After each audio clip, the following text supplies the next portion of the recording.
Política económica. Es el conjunto de estrategias, medidas y acciones que implementan los gobiernos y autoridades, como los bancos centrales, para gestionar y orientar la economía de un país. El objetivo de la política económica es alcanzar metas económicas específicas, como el crecimiento económico, la estabilidad de precios, el pleno empleo y la distribución equitativa de riqueza. Esto es, en términos generales, cómo entendemos la política económica, ¿verdad? Ahora vamos a ver qué nos dicen tres teóricos acerca de qué es la política económica.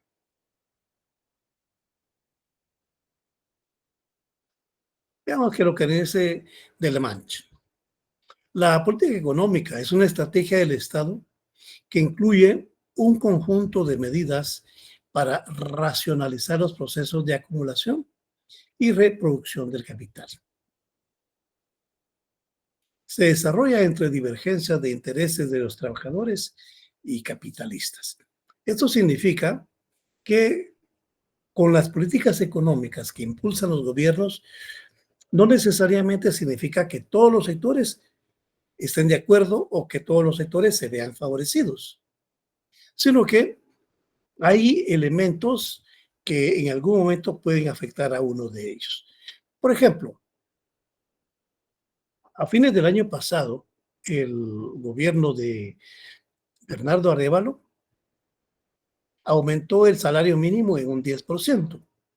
Por supuesto, esa medida fue favorable para los trabajadores, quienes vieron un mínimo de aumento en sus ingresos.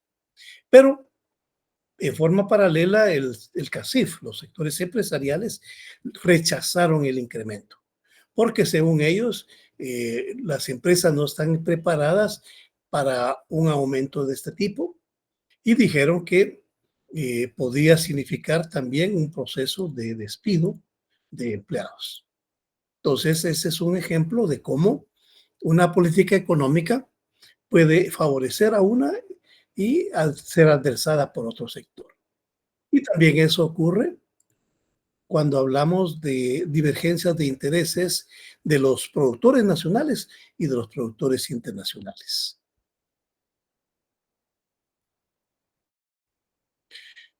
Rossetti. Rossetti dice que la política económica es la actuación deliberada del gobierno para lograr objetivos de naturaleza económica.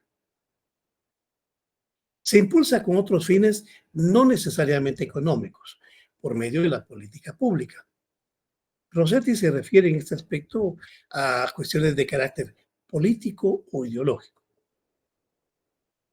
Cuando los candidatos están en campaña, hacen una serie de ofrecimientos y cuando llegan al poder, buscan la política económica como vehículo para impulsar sus propuestas, las propuestas o las, los demás elementos que ofrecieron a la población. Sierra nos dice que la política económica es un proceso de decisiones destinado a impulsar acciones para influir y a condicionar el comportamiento de las personas, empresas y de las propias entidades públicas. Entonces, para Sierra, una política económica busca no solo eh, hacer propuestas definidas, sino que busca que los demás sectores de la sociedad participen y ejecuten acciones. Se trata de inducir a estos agentes sociales, por ejemplo, a efectuar actos económicos, a que se abstengan de hacerlo, que se realicen de determinada manera.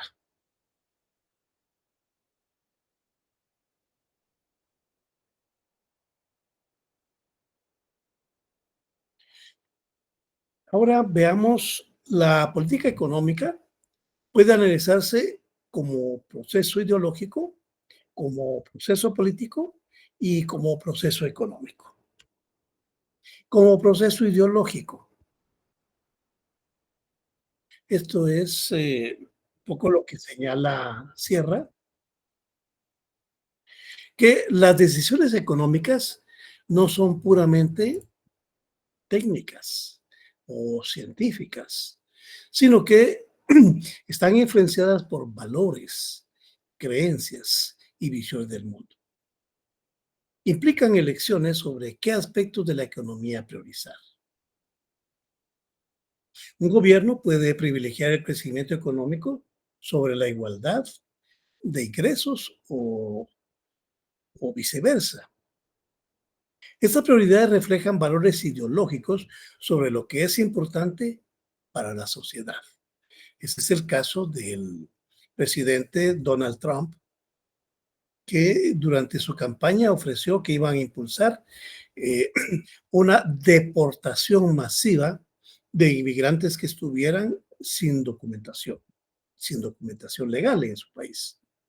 Ya como presidente, ha impulsado una serie de medidas para echar de Estados Unidos a estos migrantes, sin importar que formen parte importante del engranaje de la producción como fuerza de trabajo.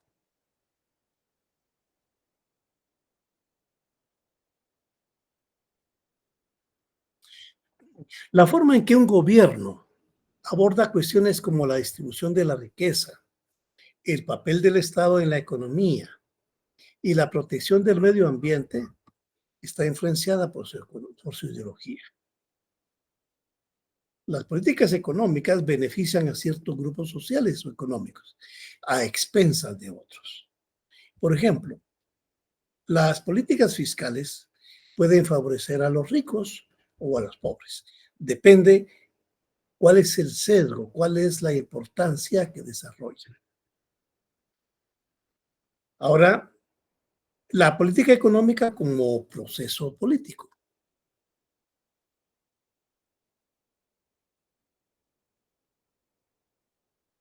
Estas decisiones, o sea, las decisiones de política económica,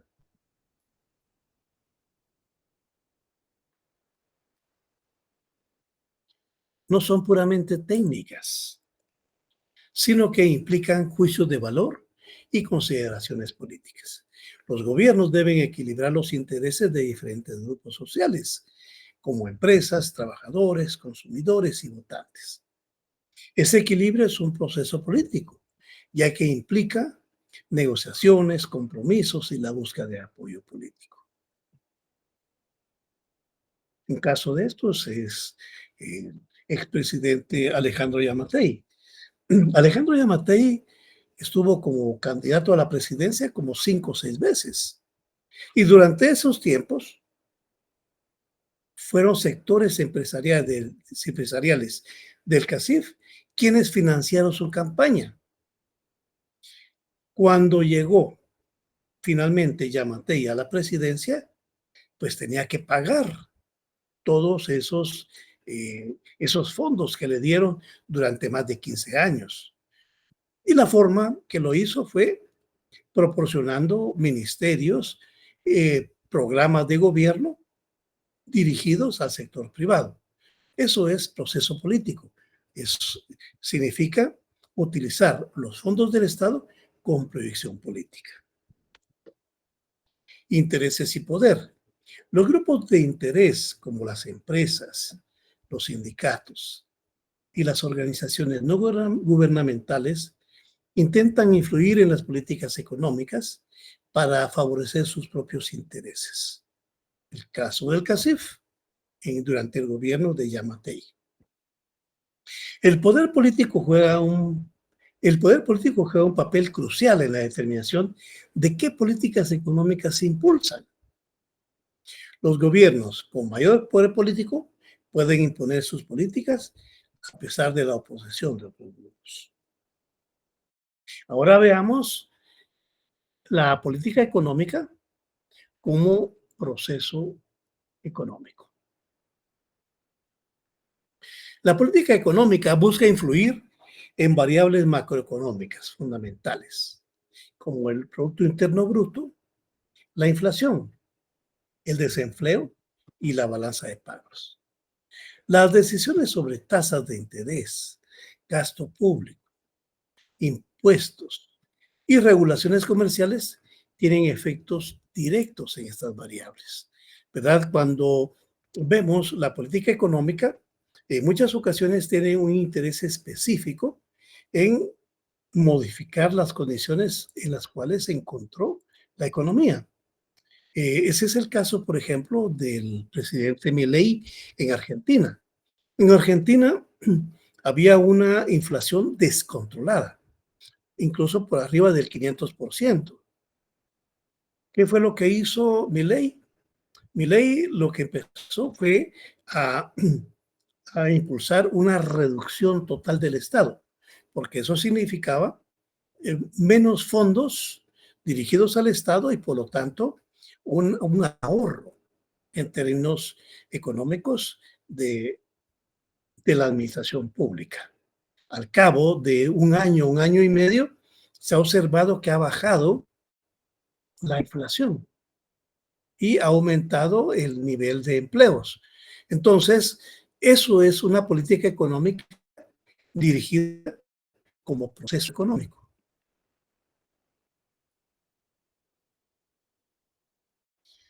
Gestión de recursos. La política económica implica la gestión de los recursos económicos, incluyendo la asignación de recursos públicos, la regulación de los mercados y la promoción del desarrollo económico. Las decisiones sobre cómo asignar los recursos pueden afectar la eficiencia y la equidad de la economía.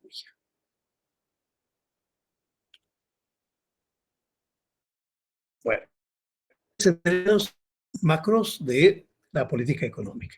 Pregunto si tienen alguna duda sobre la política económica. No, licenciada, muchas gracias. Bueno, entonces vamos a entrar a ver las corrientes económicas.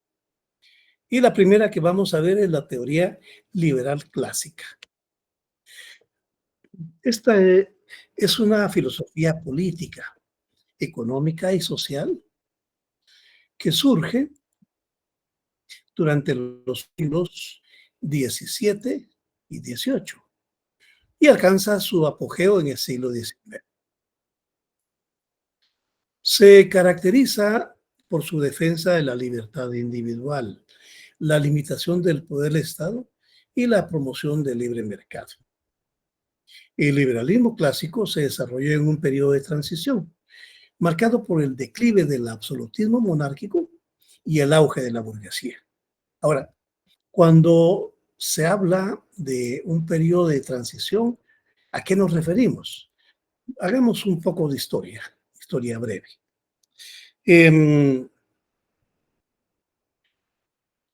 La burguesía era una clase social que no tenía mayores recursos. Fue a partir de la acumulación de riqueza como empezó a desarrollarse. Ese es el ejemplo, por ejemplo, en Italia con la familia Medici. La familia Medici en los siglos XIV, ellos eran pastores de ovejas, pero a partir de la acumulación de riqueza, llegaron a ser hasta propietarios del principal banco europeo. Ellos impulsaron el movimiento del Renacimiento, que tenía su principal impacto en los aspectos de la cultura, del arte. Pero ellos no tenían poder político, solo poder económico. Y por lo tanto siempre buscaron la forma de alcanzar el poder político. Los Medici lo que hicieron fue casarse con monarcas, con reyes, con duques, y de esa manera alcanzaron títulos nobiliarios. Pero ese es un caso particular. En general, la burguesía siempre anhelaba alcanzar el poder político, porque el poder económico ya lo tenía a partir de la acumulación. Entonces, poco a poco va minando el poder de la monarquía, de los reyes. Ese es el caso, por ejemplo, del desarrollo de la Revolución Francesa. La Revolución Francesa, que ocurrió en 1789, fue un movimiento político-social de varias clases sociales, dentro de ellas la burguesía. La burguesía aportó a varios intelectuales que pudieron darle sentido a la Revolución Francesa, hasta que lograron votar a la monarquía, a los reyes les cortaron la cabeza en el cadalso, y a partir de ahí se terminó la monarquía y se constituyó la República Francesa. Ese es uno de los grandes hitos en los cuales la burguesía alcanza el poder. Eso es lo que se dice el periodo de transición.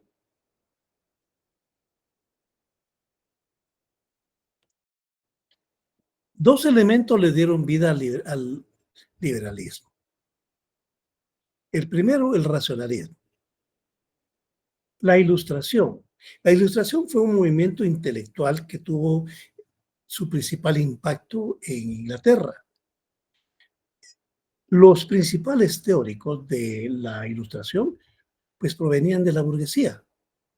Y eso significó que empezaron a elaborar las teorías para justificar el liberalismo.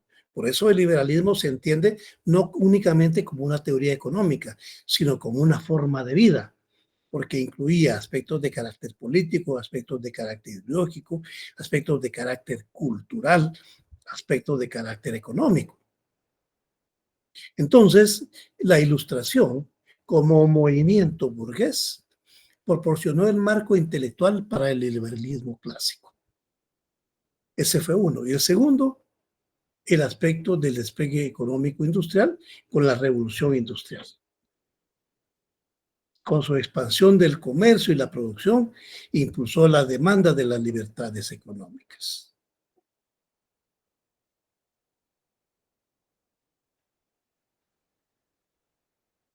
Aquí tenemos pensadores claves que le dieron sentido al liberalismo. Tenemos a John Locke, filósofo inglés que defendió los derechos naturales a la vida, la libertad y la propiedad. Estos eran elementos fundamentales para entender la diferencia entre la monarquía y el movimiento liberal. ¿Por qué? Porque durante la monarquía, los reyes eran quienes tenían la potestad de dar vida o no, de dar libertad o no, y dar propiedad o no, porque en general la propiedad pertenecía a la monarquía. Pero John Locke nos dice, miren, todos los seres humanos, sin importar si son ricos o son pobres, tienen derechos naturales. Y esos derechos naturales son a la vida, a la libertad y la propiedad. El solo hecho de que usted nazca ya tiene derechos naturales. Y como ven ustedes, son dos elementos ligados al liberalismo. La libertad y la propiedad privada, por supuesto. Adam Smith, economista escocés que abogó por el libre mercado y la mano invisible en su obra La riqueza de las naciones. A Adam Smith se le considera el padre del liberalismo porque puso un énfasis en definir las características del liberalismo económico. Impulsó el mercado entendido como una fuerza que se desarrolla entre consumidores y oferentes, sin que medie la intervención del Estado. David Ricardo, economista inglés que desarrolló la teoría de la ventaja comparativa en el mercado internacional, siempre enfocado en la economía liberal. Y Charles Montesquieu, un francés, defensor de la separación de poderes. Fíjense que la trascendencia de Montesquieu llega hasta nuestros días. ¿Qué fue lo que planteó Montesquieu? Montesquieu planteó que un Estado, ya no estamos hablando de la monarquía, estamos hablando de la república, para que sea eficiente y se desarrolle correctamente, el Estado debe tener una separación de los tres poderes fundamentales. el poder ejecutivo, el poder legislativo y el poder judicial. Estos tres poderes, cada uno define su ámbito de influencia, pero tienen independencia entre cada uno de ellos. La trascendencia es que en la actualidad la mayor parte de países están inspirados en la separación de poderes. Guatemala es una república que basa el Estado en esos tres poderes: poder ejecutivo, poder legislativo y poder judicial. Entonces, estos pensadores le dieron sentido, le dieron forma al liberalismo en todas sus facetas. ¿Cuáles son los principios fundamentales del liberalismo económico? El motor de la actividad económica son las acciones de las personas, que al buscar su propio interés pueden beneficiar a la sociedad en su conjunto. ¿Cómo es que surge el mercado? A través de la necesidad. ¿Verdad? Una persona tiene necesidad, por ejemplo, a alimentarse, a abrigarse de las inclemencias del tiempo. Y hay otra persona que dice, ahí hay una oportunidad, ¿verdad? Entonces voy a hacer comida y se la voy a vender a quien la quiere. Voy a tejer suéteres y los voy a vender. Entonces, ese es un principio básico de cómo funciona el mercado. Y va a ser el oferente y el consumidor quienes lleguen a un acuerdo de cuánto cuesta esa comida y ese suéter. Entonces, el proceso que se da entre ellos, sin la intervención del Estado, es lo que se denomina la mano invisible que guía el proceso del mercado.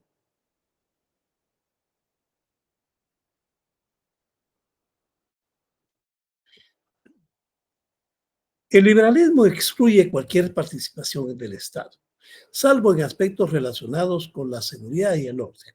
Digamos, el Estado, según el liberalismo, únicamente se debe encargar de que el mercado funcione dentro de un marco de seguridad, que haya leyes que lo defiendan. Y cada empresa se va a someter a la ley de la oferta y la demanda. Cada oferta va a generar su propia demanda. Juan Bautista Say, un francés, planteó la ley de los mercados.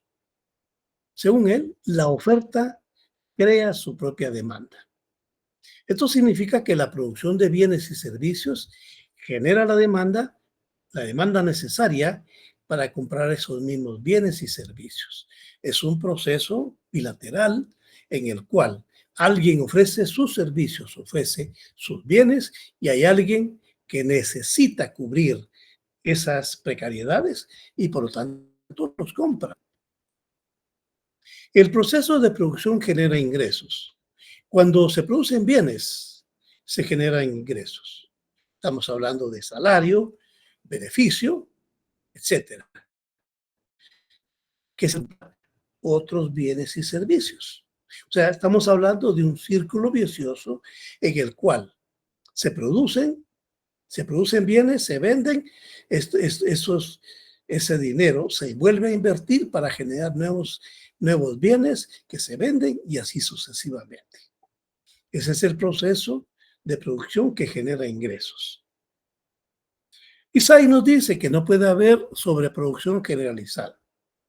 La economía tiende al equilibrio y no puede haber una sobreproducción generalizada de bienes porque eso significaría que habría una saturación de productos y poca demanda. Eso sería una distorsión del mercado, ya que la producción misma genera la demanda necesaria para absorberla.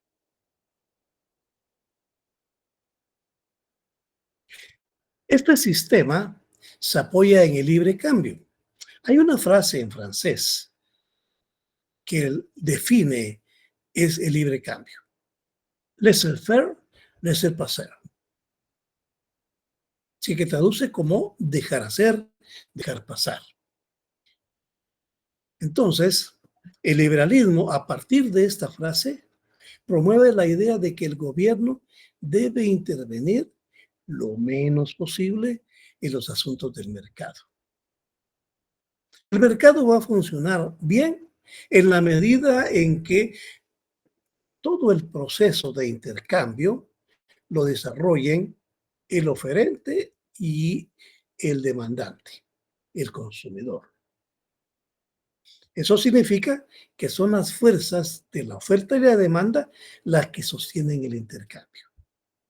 Puede interpretarse como la idea de permitir el libre comercio y la circulación de bienes, capitales y personas sin restricción. O sea, en última instancia, el liberalismo lo que plantea es la necesidad de que los gobiernos dejen que el mercado se desarrolle sin ninguna interferencia.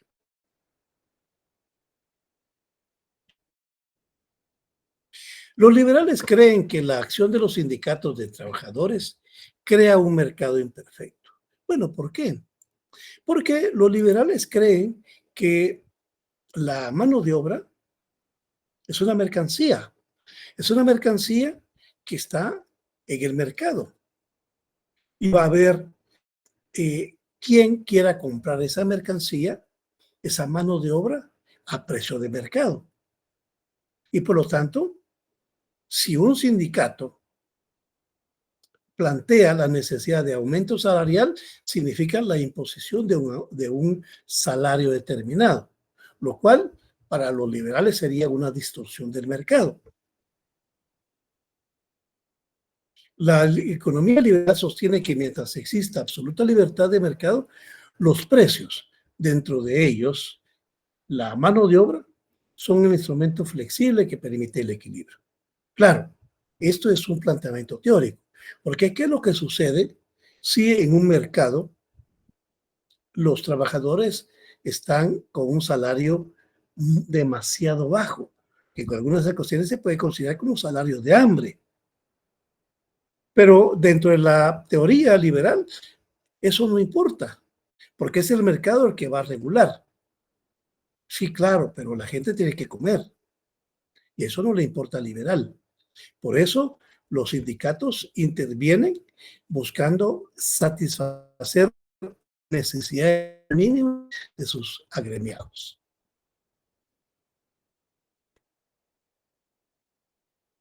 Bueno, esa es la teoría del liberalismo clásico.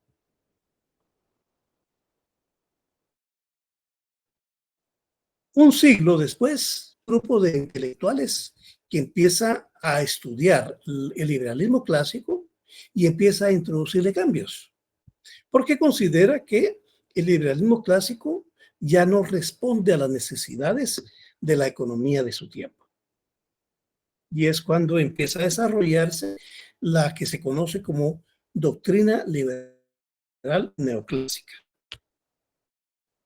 La doctrina neoclásica es una corriente que surge a finales del siglo XIX, principios del siglo XX. O sea, no es una teoría nueva, sino lo que busca es mejorar el liberalismo clásico.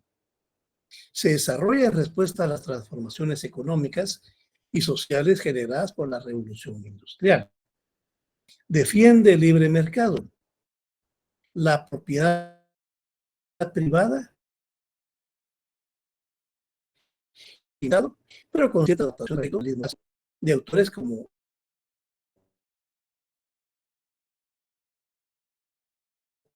Adam y Bloch.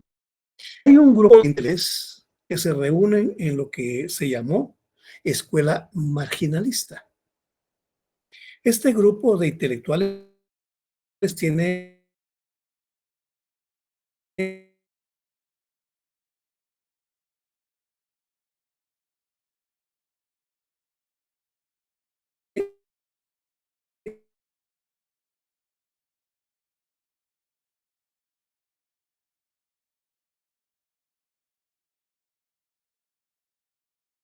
no, analistas, es la que está detrás de la doctrina neoclásica. ¿Quiénes intervienen en esta escuela? Entre ellos está Karl Menger, fundador de la escuela austriaca. En su obra, Principios de Economía Política, desarrolla la idea de que el bien no depende del trabajo incorporado en él, sino de la utilidad que le asignan los individuos. Vamos a ver, ¿por qué se considera un aspecto fundamental, un aspecto clave de la teoría neoclásica? Bueno, porque, por ejemplo, Adam Smith, incluso Carlos Marx, dicen que ¿cómo podemos saber el valor de una mercadería, de un bien? Bueno, ellos dicen, la forma de saber cuál es el valor de un pantalón es saber cuánto de tiempo de trabajo se invirtió en hacerlo, cuánto se invirtió de capital fijo para elaborar el pantalón. Entonces, el valor del pantalón, el precio del pantalón va a estar determinado precisamente por lo que costó hacerlo. Eso nos dice la teoría clásica. Ahora, ¿qué nos dicen los marginalistas de la doctrina neoclásica? No, fíjense que eso no es así. No debemos entender que el valor del pantalón va a depender de cuánto trabajo tiene. No, sino que el valor del pantalón va a estar determinado por la utilidad que tenga para el consumidor. ¿Por qué quiere el consumidor un pantalón? Bueno, porque lo va a cubrir de las inclemencias del tiempo, ¿verdad? Un pantalón es un bien que necesita para poder trabajar, para poder estar en reuniones, y no va a comprar un pantalón, sino va a comprar varios pantalones, ¿verdad? Entonces, ese pantalón tiene un valor para el consumidor. Eso se llama utilidad. Y es esa utilidad la que va a dar el valor al pantalón. No cuánto tiempo llevó ni cuánto trabajo lleva incluido. Esa es la gran diferencia entre el liberalismo clásico y el liberalismo neoclásico, que se enfoca en la utilidad que proporciona la mercadería, la mercancía en el consumidor, no en el proceso de producción de la prenda.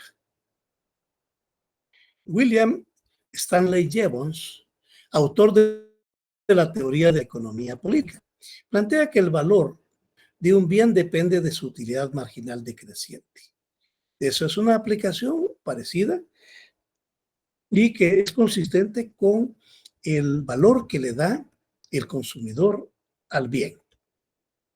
John Walras desarrolló la teoría del equilibrio general, en la que demuestra matemáticamente cómo los mercados pueden alcanzar un equilibrio simultáneo entre oferta y demanda en todos los sectores. Fíjense que esto no lo llegó a trabajar los teóricos de la teoría clásica. Adam Smith, por ejemplo, no llegó a desarrollar algo así. Adam Smith lo que hizo fue dar una proyección de lo que es el liberalismo en general. Por eso, Walras da un aporte fundamental al liberalismo, porque lo dota de instrumentos científicos para poder entender el funcionamiento del mercado. También tenemos a Vilfredo Pareto. Refinó la teoría del equilibrio general de Walras y desarrolló el concepto de óptimo de Pareto, que describe situaciones en las que ningún individuo puede mejorar su bienestar sin perjudicar a otro. Eso está en el fondo, por ejemplo, de el aumento del 10% al aumento al salario mínimo. Es un bienestar para los trabajadores, pero perjudica al sector empresarial. O digamos, lo que está haciendo Estados Unidos en la actualidad con esta guerra comercial. Imagínese que venga y le imponga un 25% de arancel a los productos provenientes de Europa. Esa es una mejora para el mercado estadounidense, porque lo está protegiendo, pero está perjudicando a la Unión Europea. Eso es, en el fondo, lo que nos plantea el óptimo de Pareto. Entre otros planteamientos de los marginalistas destaca la utilidad marginal. El valor de un bien o servicio se determina y proporciona la última unidad consumida. ¿Qué significa eso? Bueno, veámoslo. Si Rolando compra un refresco y con uno le basta, su precio en la tienda no bajará solo porque él ya no quiera más. Pero si muchos consumidores dejan de comprar los refrescos porque ya no lo necesitan, entonces las tiendas pueden bajar el precio para atraer más compradores. Entonces, ahí se aplica la unidad, la utilidad que proporciona la última unidad consumida. Porque cuando los consumidores dejan de consumir el producto, eso quiere decir que el oferente, para colocar los demás refrescos, tiene que bajar el precio. Los vendedores fijan los precios según la utilidad marginal del último comprador dispuesto a pagar. Y si a nadie lo quiere comprar, tiene que bajar más. Es decir, el precio de un producto se basa en la persona que todavía lo valora lo suficiente como para pagarlo.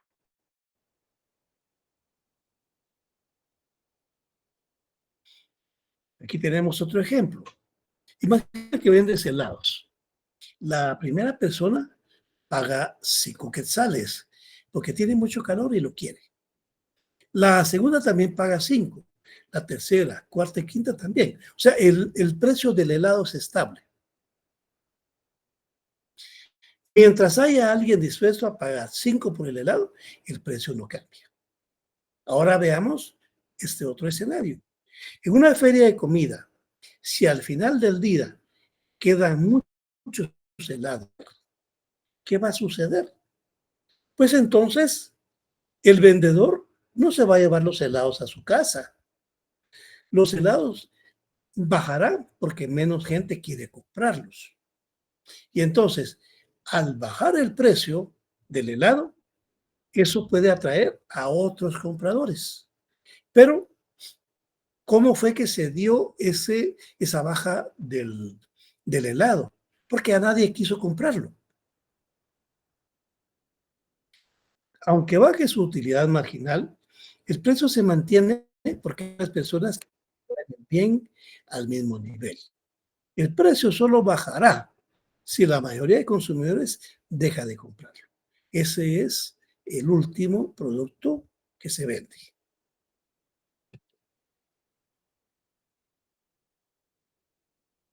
Los marginalistas también influyen en el cambio en la teoría del valor.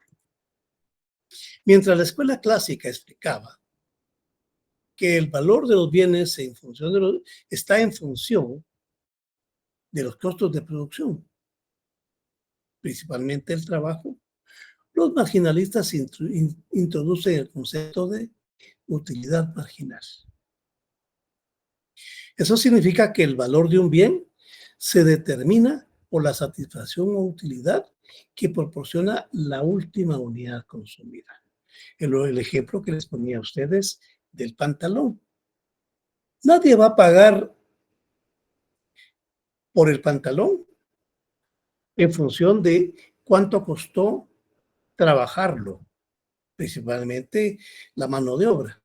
No, yo voy a pagar por el pantalón dependiendo la utilidad que le voy a dar. Eso es, en última instancia, lo que va a determinar el precio del pantalón.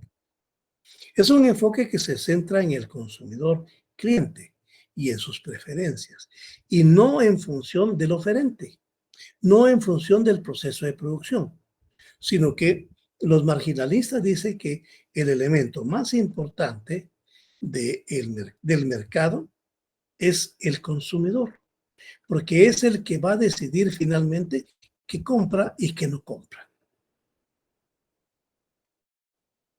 Énfasis en el análisis marginal. Los marginalistas desarrollaron herramientas analíticas que permitieron estudiar cómo los individuos y las empresas toman decisiones al margen. Es decir, para tomar decisiones consideran los cambios incrementales en costos y beneficios.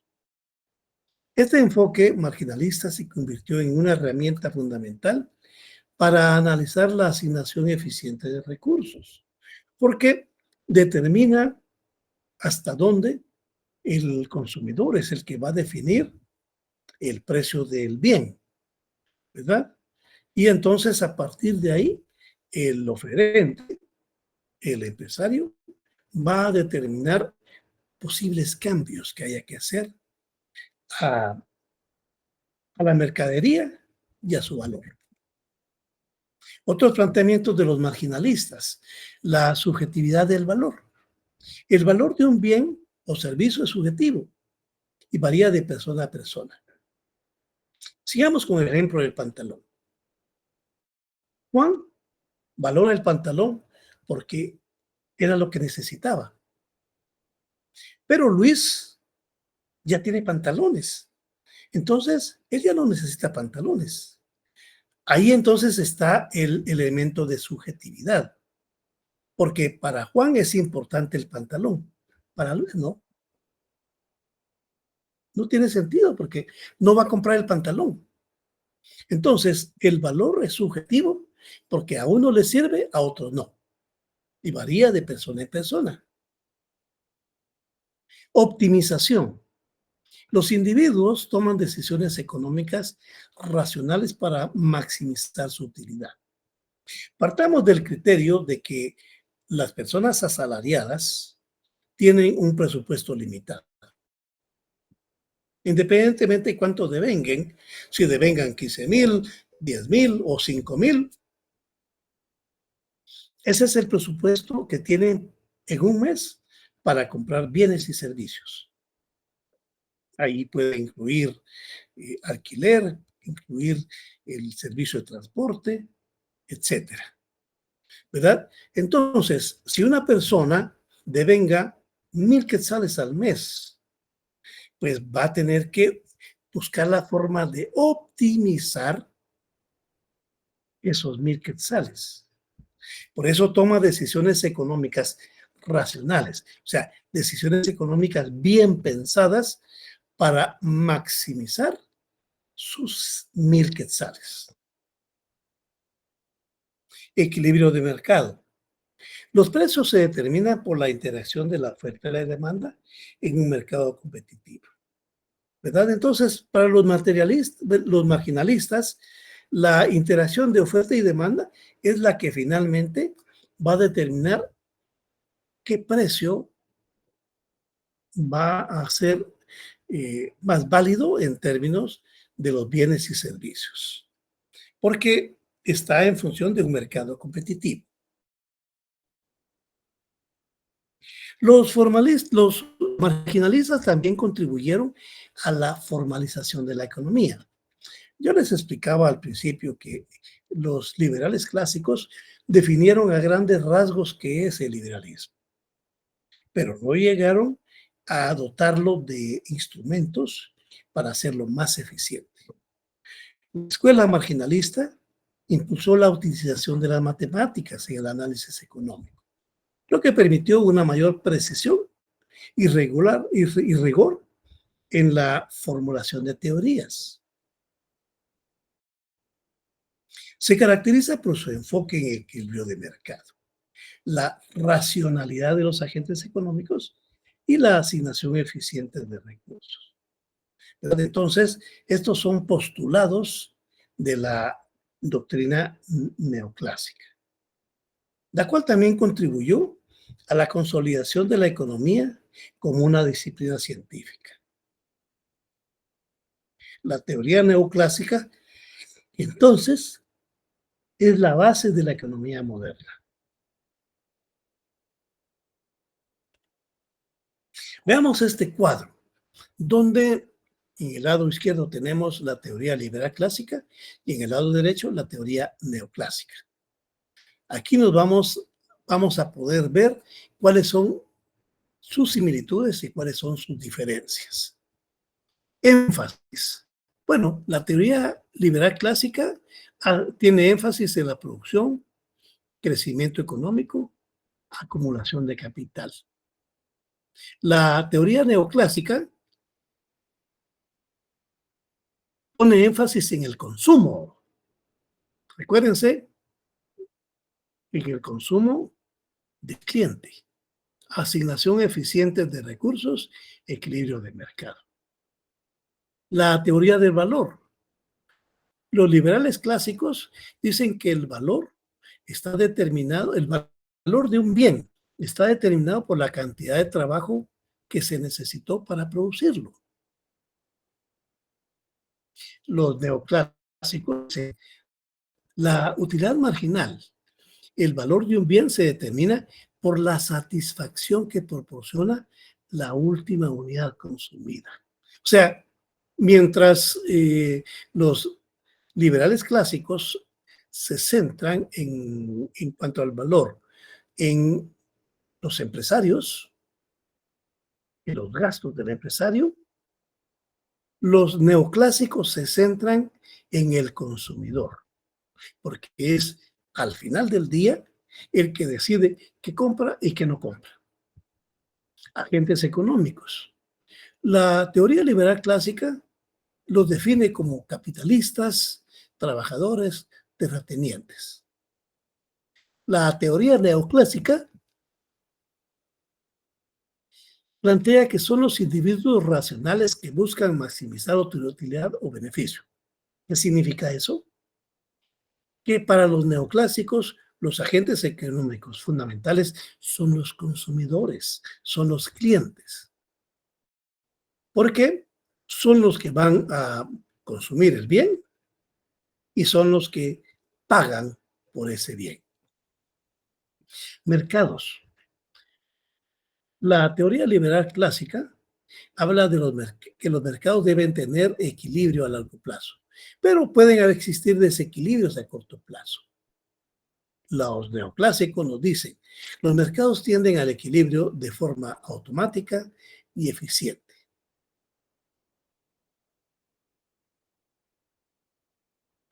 Papel del Estado.